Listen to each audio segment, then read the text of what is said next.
Welcome to the Dream Plan Start Grow Show, where the goal is to provide you tips and tools to create and execute your business plan for success.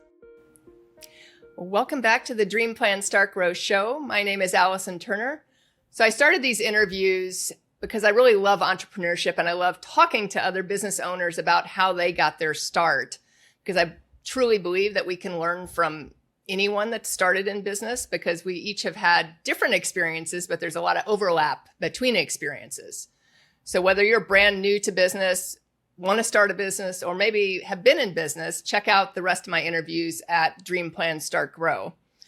Today, I am honored to have with me Barbara Majeski, who has been a TV host for NBC and Fox. She's a lifestyle expert, keynote speaker, and the founder of More Life Collective.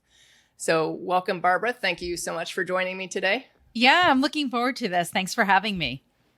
So I know some of your history. I probably don't know all of it. So when did you kind of get more into entrepreneurship? Well, it really hit me when I graduated college, and I was $30,000 in debt. I'm driving around my grandmother's Grand Prix, and I knew I needed to make money. And I didn't just need to get paid. Like some people need to get paid to pay the rent and save the money. I needed to make money. And there's a difference in getting paid and making money. I have a brother with special needs, and I always knew that I wanted to take care of him. And this this concept of like, if I don't make money, he'll be institutionalized. And that scared me so much that when I got out into the workforce, I was like, I can't take a job. Like, think about that. I'm like, I actually have to go figure out how to make money and not just get paid, but make wealth. And that puts you in a different position when you're like searching, for that career that you need to make. But I didn't really have I'm not like an inventor or an innovator, but I had kind of stumbled into a startup. So I went on a lot of job interviews, and this was a startup. It was door-to-door sales to see how effective going door-to-door would be instead of telemarketing, which was the big stink that had kind of run its course. And now with the deregulation in phones, these companies like AT&T were like, we're not getting the small business owner to answer the phone. They're not taking the telemarketing calls. They're not reading their junk mail. They don't give a crap what commercials are on TV. And we were piloting a test market to see how effective we would be going business to business. And it wasn't, Allison, that I wanted to be a door-to-door sales girl. But what I had stumbled into was like, listen, if we prove to AT&T that we can bring them better customers than all those other channels, then we're going to need people that are going to grow. And it was just a bunch of young yahoos. And I was like, I need to take this risk, because there's risks on both sides, right? Like I was like, I need to take this risk. The other risk, both are risky. I just took the risk on the crazy thing. I don't know. The crazy thing.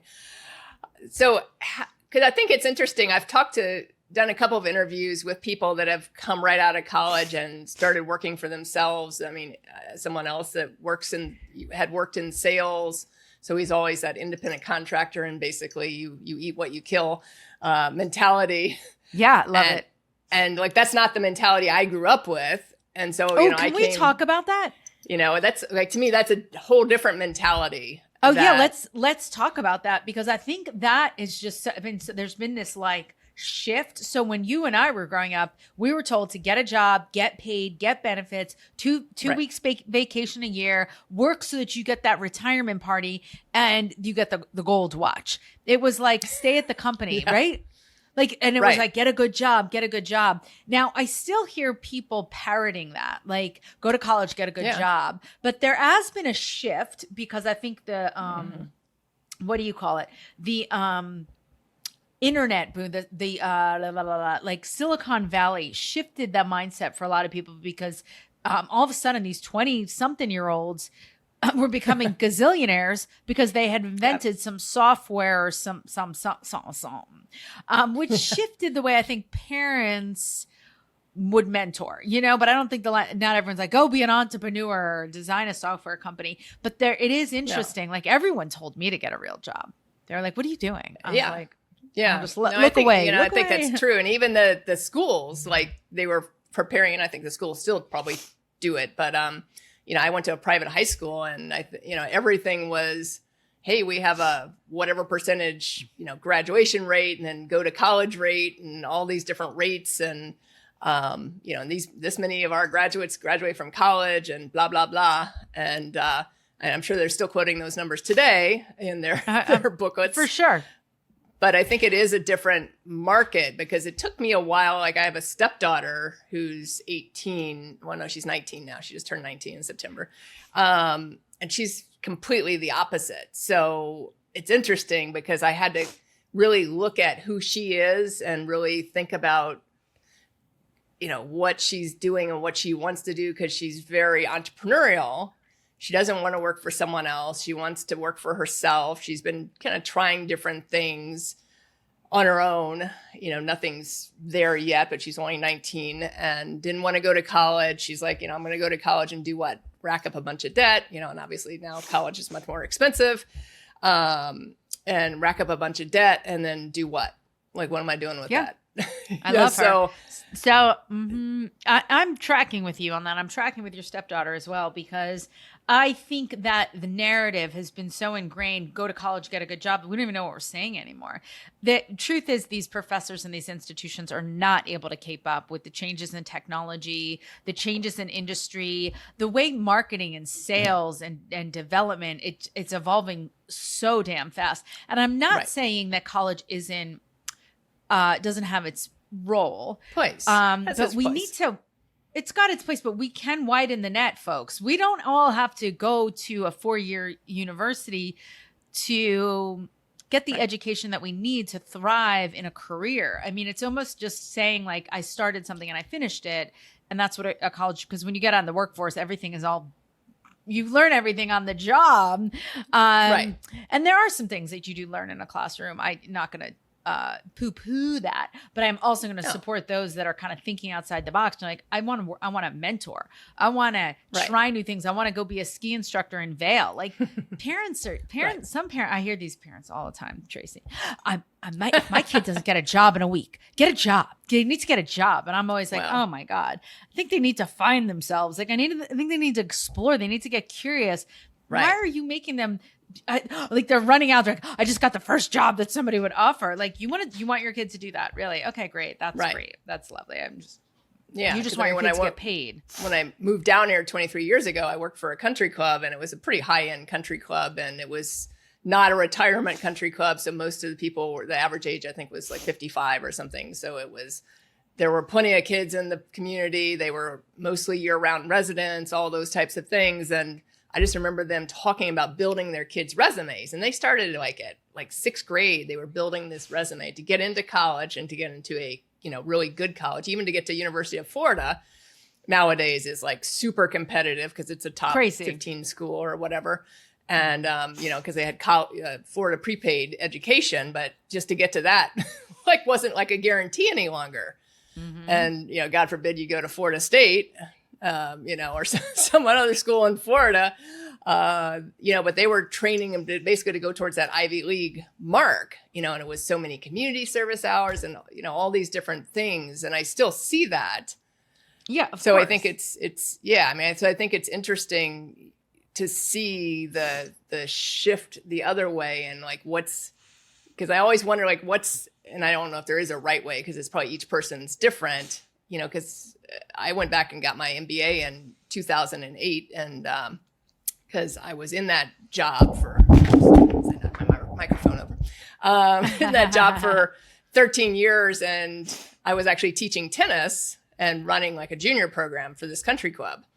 And I was like, oh, wow. Okay, now how do I get out of this? Like, how do I just couldn't see, I couldn't think outside the box to figure out, how do I translate from this outside of tennis, And so I was like, go back to school. So I went back and got my MBA, and looking back on it now that I own a business, I'm like, I didn't learn I shouldn't say I didn't learn anything in there. But there were certain classes that were beneficial. Yeah, I mean, you do, but I wasn't on the entrepreneurial track. I was on the sports track, because they had a sports track, and I've always been a big sports person. So that's what I thought. I'll go do that and go work for the Miami Dolphins or a team like that. But when I started doing those internships during that program, I was like, yeah, maybe not.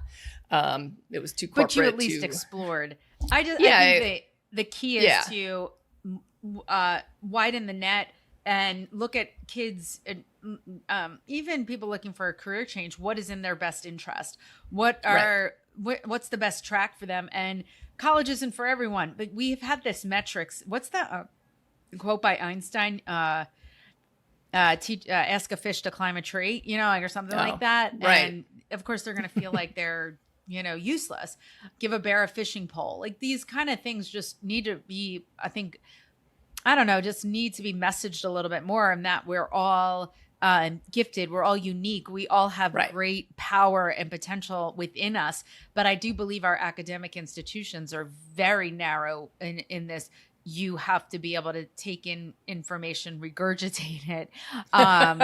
And it's to the detriment of critical thinking. So I'm open. Yeah. I'm always like, tell me what you want. Tell me what you see. Like, go explore. I wish I had done just a little bit more of that in the years that I could have done it. Not that I won't do it in the future, but, got 3 kids right now. Yeah, exactly. I think that's the one thing I did pick up in college, because I had hated history in high school, and I took a history class because you had to take whatever the core requirements are to get out of college. And I took a history class, and I fell in love with the professor. So I started literally taking all of his classes, because he taught completely different. He would not just bring, he didn't bring any textbooks in, but he would bring in just like, books that were written by different authors, but they weren't textbook kind of history books, which are all about like, here's the date, and here's the battle plan, and here's the this and that. And these were like current books, as opposed to, a textbook takes forever to bring to fruition, and then it's like outdated as soon as you publish it. Of course. Mm-hmm. So, and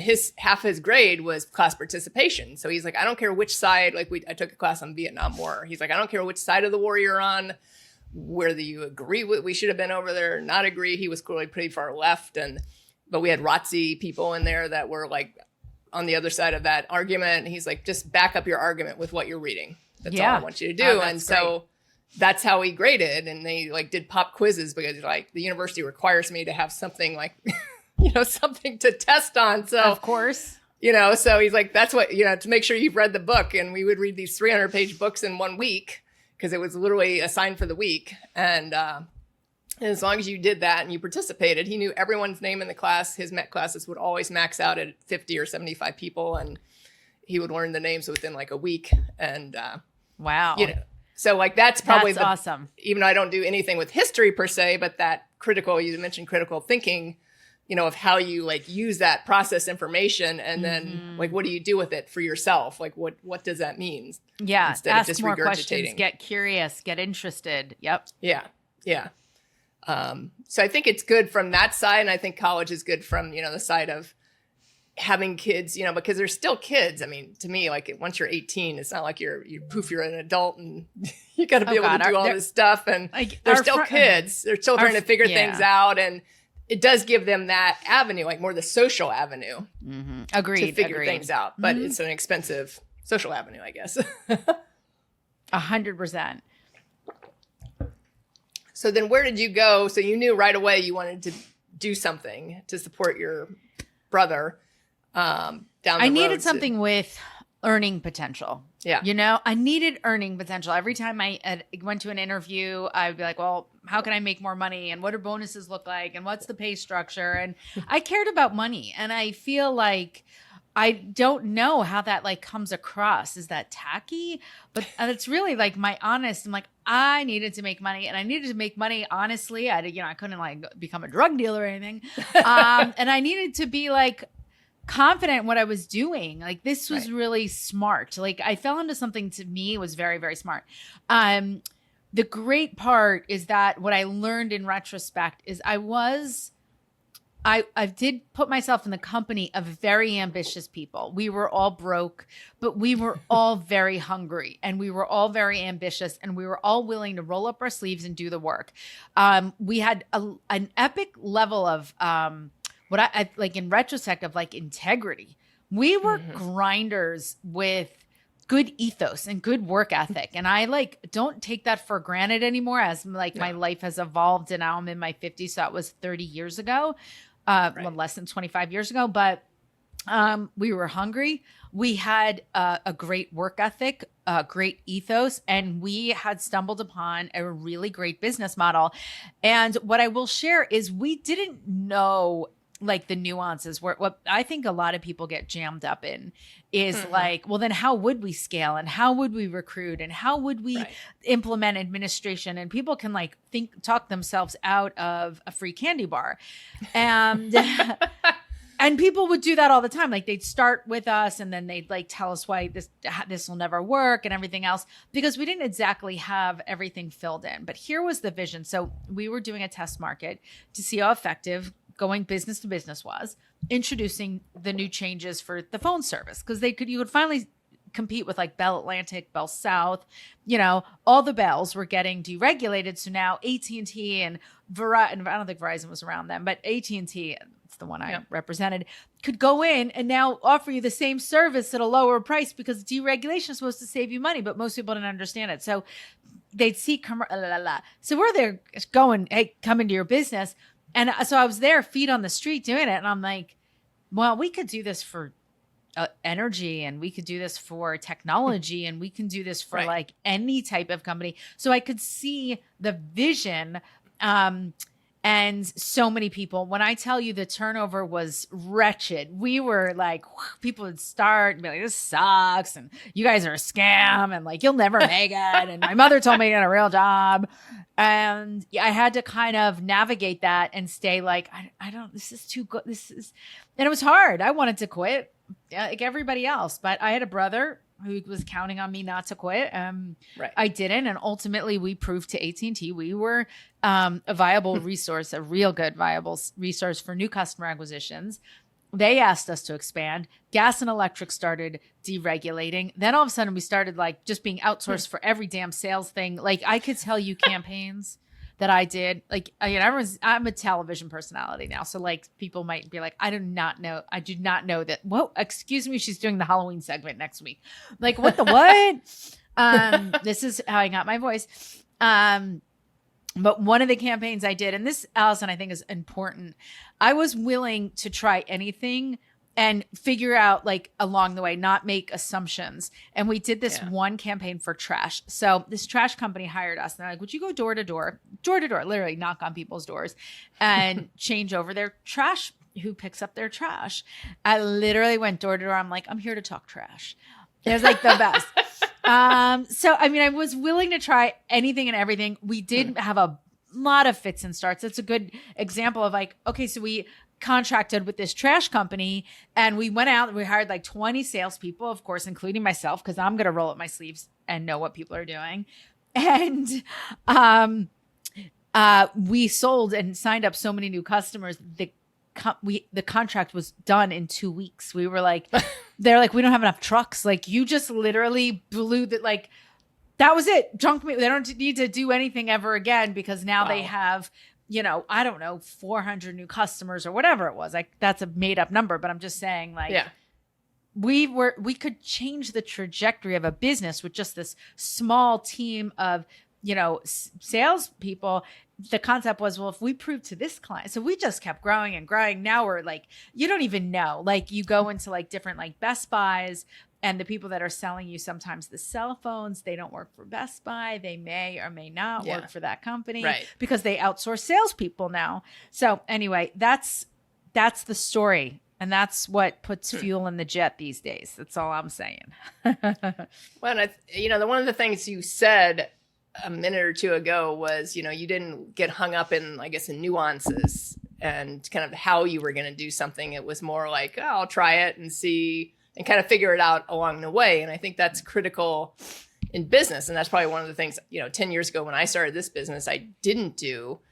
And, that's one of the things I often teach now is, you can't, once you figure out which direction you want to go, you don't have to know all the hows and like, how am I going to get there? How am I going to do this? How am I going to do that? You just need to know what direction you want to go.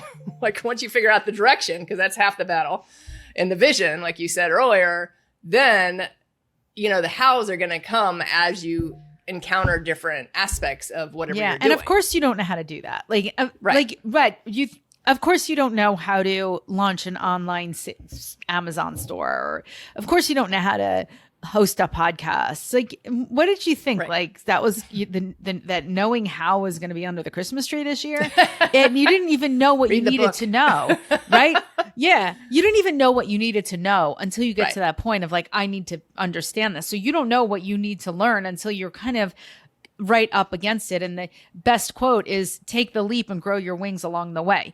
And it's so true. And I think that's where like people talk themselves out from taking that leap. And I can understand it because you do bump up against things that you're like, oh, I didn't know that could happen, or, you know, whatever it might be. So some things can really, you know, throw you off and I don't know, throw you off course. Yeah. And I think the flip side of that is those of us like myself who are super type A and have that perfectionistic tendency. That was the other thing that hindered me a little bit earlier. Now I'm just like, okay, you don't have to be perfect. Just launch whatever it is. You know, sometimes people get hung up on, you know, they read the book or they watch the YouTube video or whatever it is and how to do X, but they have to get it perfect before launching it. Otherwise, you know, God forbid that would be slightly off because no one else is going to notice whatever it's off. You're noticing it though. Mm-hmm. I think that is also just kind of part of like maybe our upbringing of like, you know, when you messed up, it was like people could be so like everything's so catastrophic. Like I remember like waiting tables and like I was in the weeds one day and I was like, oh my God, like, and this guy just stopped me. He's like, we're serving food. We are not saving lives.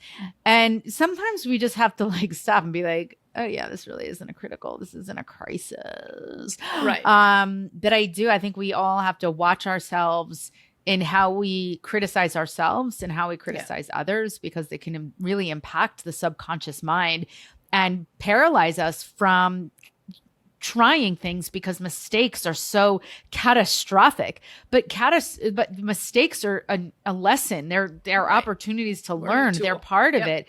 And some lessons really suck. I learned some shitty shit this year.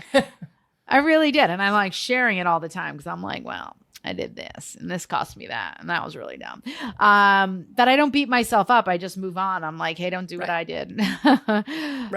Which I'm fortunate to have that kind of like mentality, that resilience. And, you know, I don't I'm like Dory. Just keep swimming. So how did you go from what you were doing, which was essentially sales, because you were doing the persuasive, like come over to this company, and to becoming a TV personality? That's so funny. I don't know. Sometimes I'm like, how is this like happening? But yet I do know, because television was always something that I wanted to do.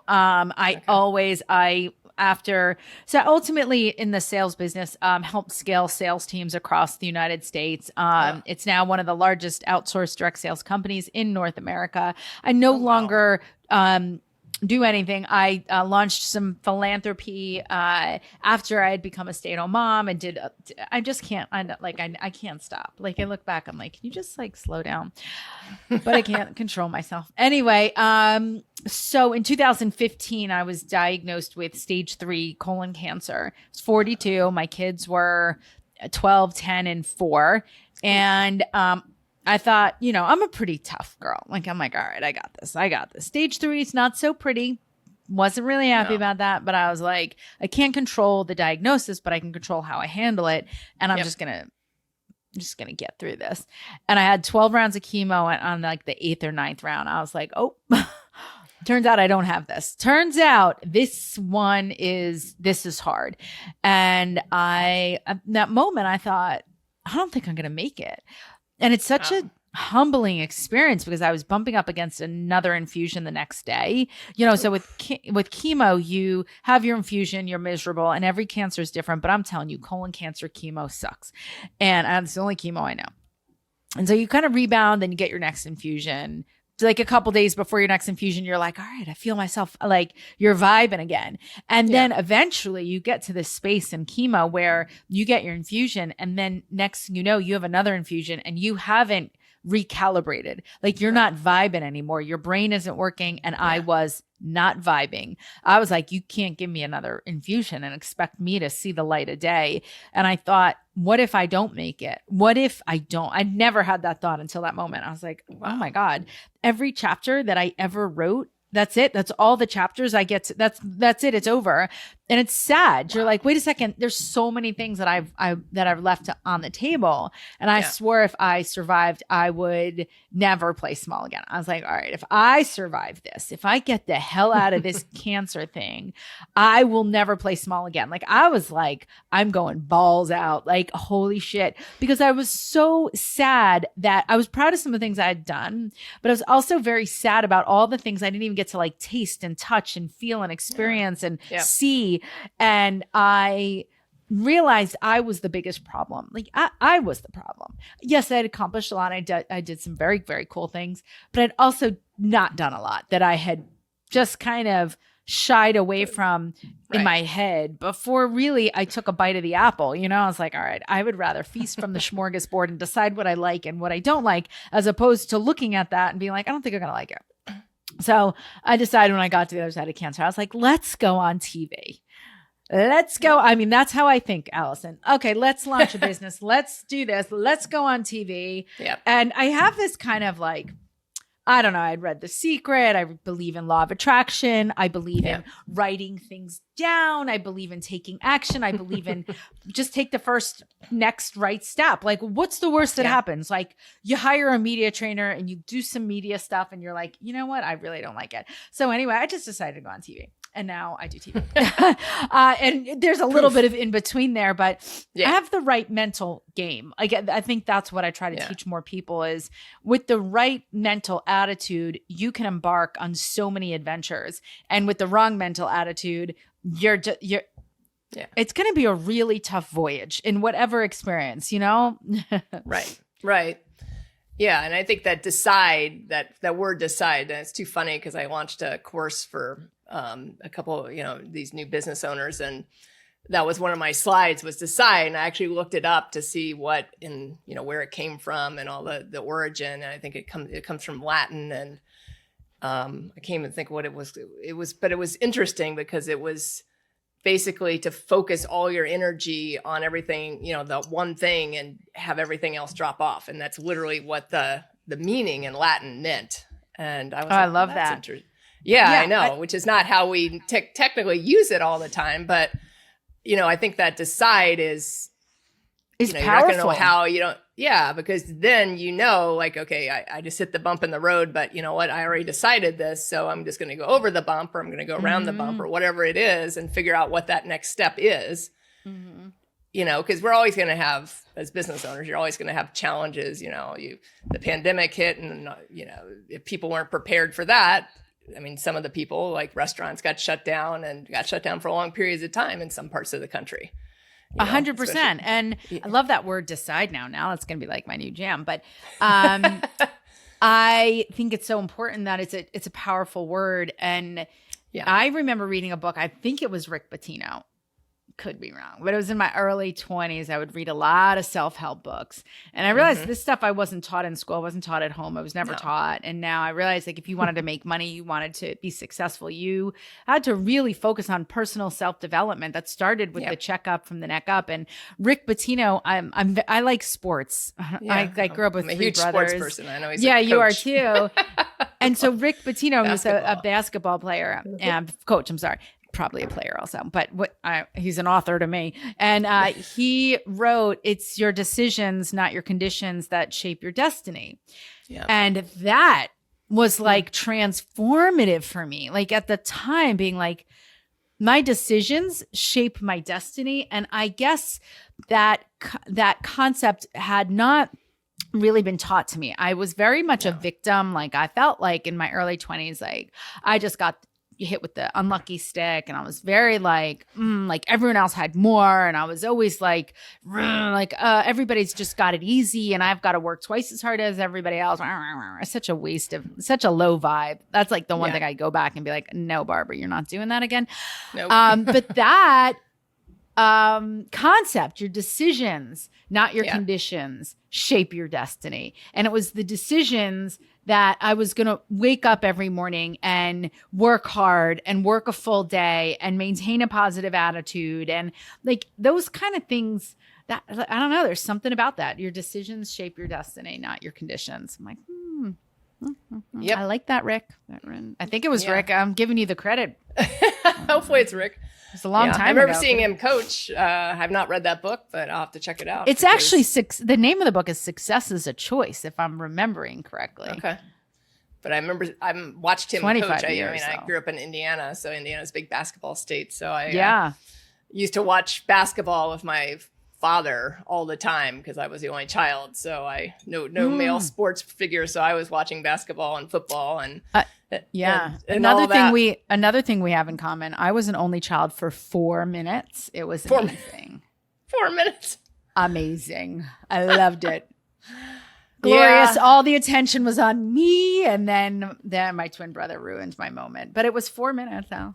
Yeah, well, I lasted the whole time, but got the whole run. But sometimes you get negative attention, and that's not always so good. So Yeah, I always wanted a sibling, but then now I see some of my partner and fiance, he has like some interesting sibling relationships. I'm like, maybe I didn't want those siblings. Like maybe I'm perfectly happy with how I grew up because careful what you wish for. Yeah, exactly. Which I'm not going to get anyway at this point. But I think it's interesting because, like my parents, I just remember them playing like Zig Ziglar growing up, but I always tuned it out because I was like, who is this guy? Like, what are you playing me? And like, what are you, it was like a tape cassette in the car. We would drive to like a tennis tournament since I was playing tennis and like, I didn't know who this guy was and I just let it go and whatever. And it must've been more my father's influence. I have no idea. Cause now I look at my mother my father passed away, but I look at my mother and she's like doom and gloom. Like everything is like the worst case scenario and everything. And I'm like,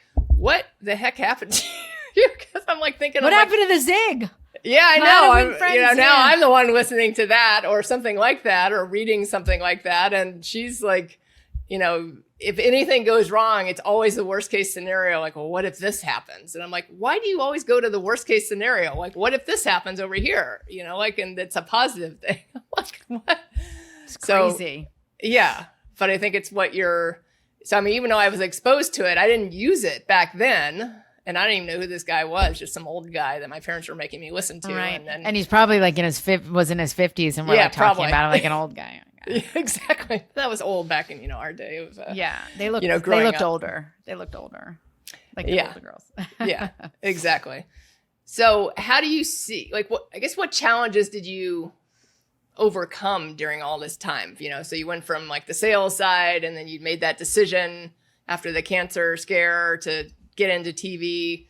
Like what challenges did you see during that period? I had a big attachment to the weight of other people's opinions and external validation and acceptance from others. And it is a constant work in progress. And I don't believe anyone that says, I don't care what people think. That's not true. Everybody cares. Everybody in some degree, it is on a spectrum. I think we all care, but how we navigate it is what's in our jurisdiction. And when I came to terms after going through cancer with that, I had no authority over other people's opinions of me. And I had to let go of trying to gain approval from everybody else and literally contort myself to be liked, to be accepted, to check the right boxes, wear the right things, say yes to everything, be the right girl, be and just be so needy for approval and acceptance and belonging and all these other things. Like I had some sort of control over it by if I just did all the right things. And what I came to understand is you could be the juiciest peach out there and not everybody likes peaches. Mae West. Right. That's a quote from her. And I was no longer going to be beholden to the weight of other people's opinions and the way other people perceived me. It was such a breakthrough because simultaneously with my cancer diagnosis, my marriage had ended. And I never saw myself divorced. And I just was like, oh my God, I thought I married the man of my dreams. Are we not like dreamscape in here? And how'd this happen? And I was like, oh my God, what are people going to think? And I used to say that all the time. Okay, what are people going to think? And like, I had this like internal, like, everyone's going to love this and everyone's going to love that. And I was like, I don't really know what people are thinking. And most of the time, they're not even thinking about you. So stop, get over yourself. Like, they're thinking about themselves. But I can, like, that was probably one of my biggest breakthroughs of like, oh yeah, I'm literally going to give people something to talk about. And then I realized I'm like, you might as well give them something, like whatever, you can't, and people that matter don't mind, and people that mind don't matter, kind of thing. Yep. And then I started to be like, I want to be on TV. So that's the cool part about coming to terms with like your Achilles heel and the things that are really stunting you from living your best life is recognizing I care too much about like external metrics that I had no authority over. And when I kind of like regulated that a little bit, and then I was like, I want to go on TV. And then I start going through the process. All right, I am not a television person. I'm going to have to start I'm going to have to be running coffee for 25-year-old producers or reporting from like the worst. Like, I'm just going to get the 3 a.m. shift and all these other things, right? Like, I was like, I'm going to get the worst of the worst. Like, I'm not going to be a war correspondent in Iraq. I'm going to have to start in like Elizabeth, New Jersey, talking about Girl Scout cookies at 2:00 in the morning or something. Or Nebraska. Anyway, something. But here's the breakthrough, Allison. As I'm going through this, I'm like, oh my God, like, what are people going to think? I heard myself say that. Oh my God, like, what an embarrassment. And I was like, what am I talking about? Embarrassment, and what are other people going to think? I'm like, I would rather be in the arena. Like, my favorite quote is the man in the arena. I don't care. Like, I mean, and I have to say that because I was like, wait a second, I don't care what people think. If I am operating at the highest expression of me, if I am putting my best effort out there, I am putting myself out there in the pursuit of living my dreams, living in service, doing good things, challenging myself, exploring, being curious. If I'm operating at that level, that vibration, I cannot worry about the way I can't control that anyway, but I can control me. But hearing myself say like, oh my God, this is gonna be so embarrassing. What are people gonna think? I'm like, shut yourself. Like, like, like where? Right.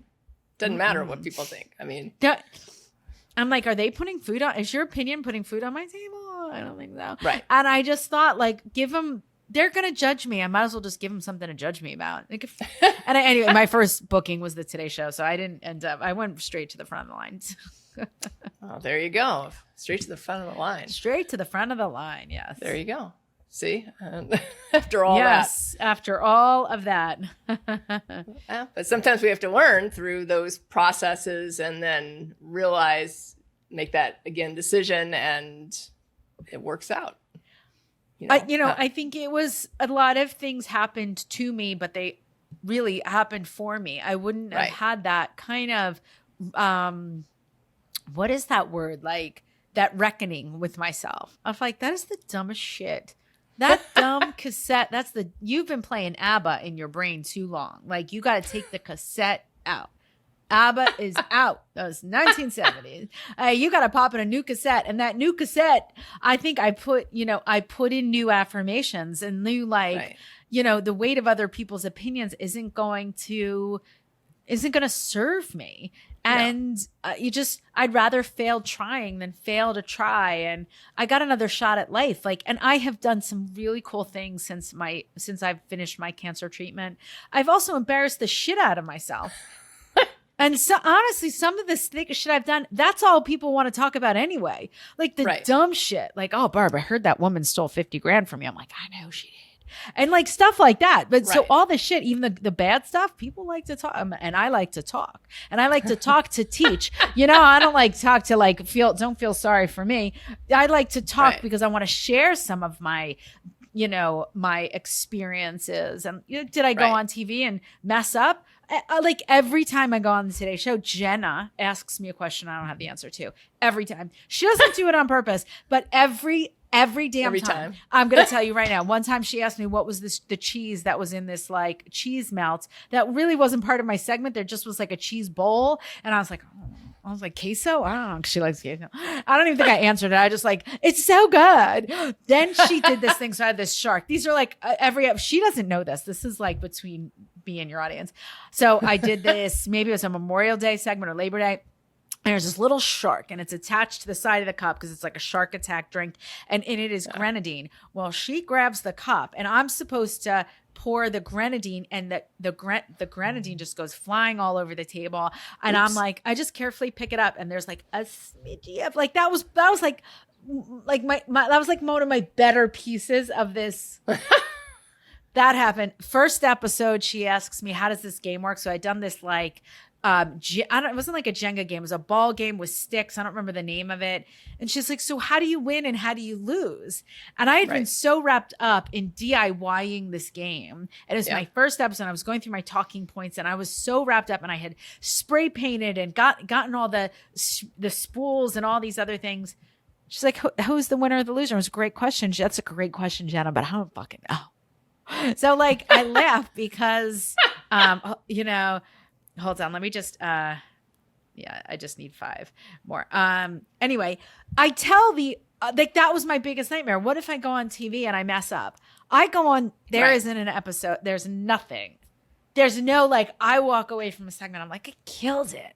I'm like, okay. I could tell you story after story. So here I am living out loud and realizing I am not ever going to be perfect. And everything's always going to have like a smidgy of a, like, well, I wish I did this and I wish I did that. And I hated my hair and I like all that.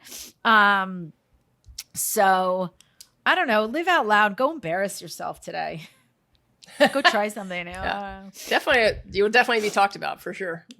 Oh yeah. I give everybody something to talk, but I also give people permission to kind of go for it.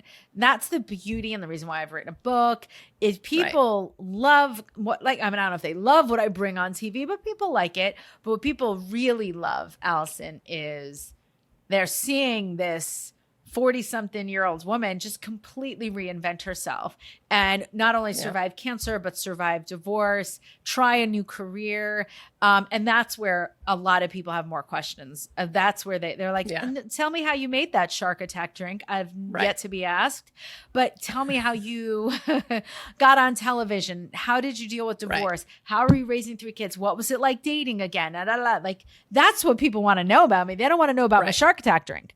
Can you please ask me about it? It was very cute. It's got grenadine. Anyway. So that's really, I think the I don't know, the beauty in putting yourself out there because courage is contagious.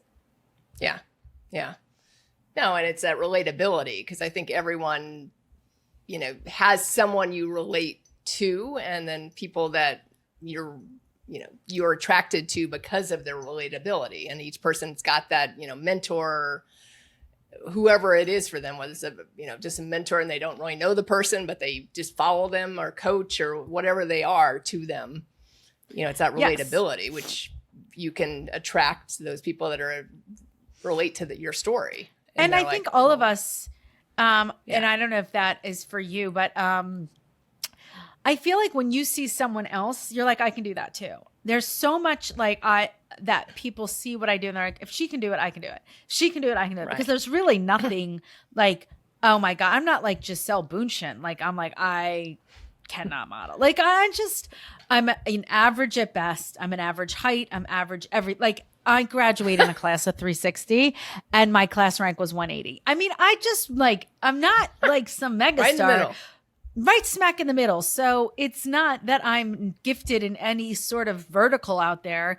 I am gifted enough to make the right decision, to take the chance, right? Right back to the decision. So that's. Yep. No, that's great.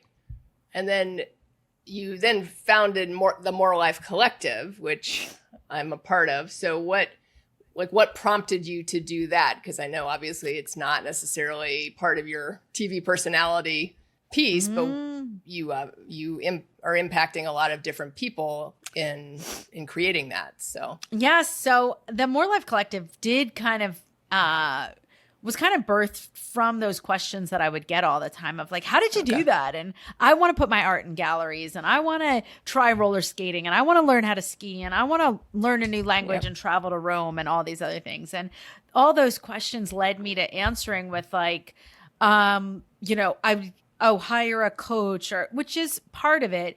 But the truth is, I wanted to help more people get the right mental strategy and couple the right mental strategy with taking action. Because I think a lot of people read and study. They're like botanists. They just study and watch, and don't do anything. Study and don't do anything. And it's like, we're in this culture. Like if you buy the thing, you think you're going to get the thing, but you've got to actually do the thing. Like you can't just study personal development. You can't study how to do a podcast. You can't just study how to, to make a baby. You got to some action. Got to get action. Take some action. You got to take some action. Like you can't read a book on how to get pregnant, expect to have a baby. You have to take action. And it's like, you're not going to accidentally learn how to fly a plane. And it's this getting I want to help more people get more conscientious about taking action in their life. So the More Life Collective is unlike any other community out there. We start with non-negotiables that are really the bedrock of good living. Like these are 3 basic fundamentals that highly successful people all say that they do. These 3 basic fundamentals, but it's just like one component, one of the non-negotiables, right? Drinking water. I'm going to drink more water. And then people say, I got to drink more water. You hear people say this left, right, and center. And you're like, well, when are you actually going to start drinking more water? And when you join the collective, I'm like, that's now a non-negotiable. So where's your water bottle? And I want to see a picture of it empty every day, or your journal, or your exercise, whatever it might be. And I help more people get very connected to what they want, what it means to live their best life, to optimize their health, their wealth, their happiness. So I launch challenges and resets. And I keep saying an in-person retreat. I have yet to do one. I don't know. Just decide. I know. And set the date. And I teach all this, like set the date and then reverse engineer. And I teach people how to set goals and then create calendars and blah, blah, blah. But here I am. I'm like, Allison, I have social anxiety sometimes. And I think I want everything to be so perfect. But like we talked about in the beginning, progress over perfection. Exactly. I'll get it done. And it'll likely sell out. So I'm looking forward to eventually pulling the trigger. Yeah, you'll pull it when it's the right time. So yeah. So as we start to wrap up today, I always ask the same question of everyone that comes on the show, which is, if you had one tip to give to someone that wanted to start a business or someone that's newer in business, that's something that's helped you along the way, or something that maybe you knew from day one that helped you accelerate through your entrepreneurial journey, what would that one tip be? Live in service of others in everything that you do. And how can you serve your customers? How can you best help your employees, your team?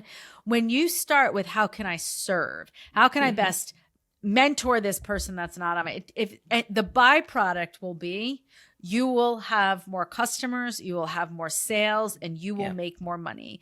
If you just start with what's in their best interest, how can I help them? How can I serve? Your product, your service, whatever it might be, is going to be messaged in a way that will resonate with whoever you are, working with or trying to bring on board. So live in service. It's a very powerful way to navigate difficult situations, how to improve sales, customer retention, team loyalty. Live in service. That's all you need to know. All right. Awesome. And if anyone wanted to get in touch with you or have questions or learn more about the More Life Collective, what's the best way to do that? Absolutely. It's Barbara Majeski at Instagram and barbaramajeski.com. And the morelifecollective.com is also out there, but you can just Google me and find me. I'm everywhere. I'm She's everywhere. everywhere. And tune in for the Halloween segment that's coming up. All right. I'm going to have to be on the lookout for it because I don't think I've ever seen you on the actual national side of things. So I'll have to check it out. But thank you very much for joining me today. I appreciate it. Thank you, Allison. This was great. And thank you, everyone, for joining the Dream Plan Start Grow show. So I do love working with new business owners or those who want to start a business. So if you have any questions for me, you can go to my website, theallisonturner.com. I do offer a complimentary consultation. I also have upcoming webinars. So please check it out. And I look forward to talking with you. Thank you very much for joining us, and I will see you on the next episode. Thanks for tuning in to the Dream Plan Start Grow podcast with Allison Turner. If you like what you heard, make sure to subscribe and leave a review. Join our community by joining the Dream Plan Start Grow Facebook group, or for more resources, go to my website, theallisonturner.com.